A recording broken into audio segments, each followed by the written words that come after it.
Inhaler ഉപയോഗം കൊണ്ട് ധാരാളം സൈഡ് എഫക്റ്റ് ഉണ്ടെന്ന് പറയുന്നത് ശരിയാണോ? ആസ്മ COPD രോഗികൾക്ക് ഇൻഹേലർ ചികിത്സയാണ് ഏറ്റവും സുരക്ഷിതവും അതുപോലെ ഫലപ്രദവുമായ ഒരു ചികിത്സാ രീതി.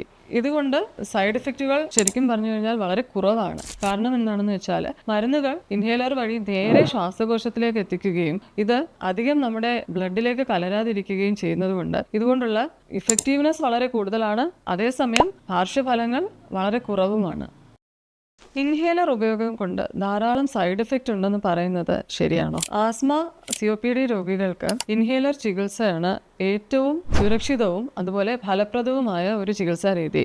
ഇതുകൊണ്ട് സൈഡ് എഫക്റ്റുകൾ ശരിക്കും പറഞ്ഞു കഴിഞ്ഞാൽ വളരെ കുറവാണ്. കാരണം എന്താണെന്ന് വെച്ചാൽ മരുന്നുകൾ ഇൻഹേലർ വഴി നേരെ ശ്വാസകോശത്തിലേക്ക് എത്തിക്കുകയും ഇത് അധികം നമ്മുടെ ബ്ലഡിലേക്ക് കലരാതിരിക്കുകയും ചെയ്യുന്നതുകൊണ്ട് ഇതുകൊണ്ടുള്ള ഇഫക്റ്റീവ്നെസ് വളരെ കൂടുതലാണ്. അതേസമയം പാർശ്വഫലങ്ങൾ വളരെ കുറവുമാണ്.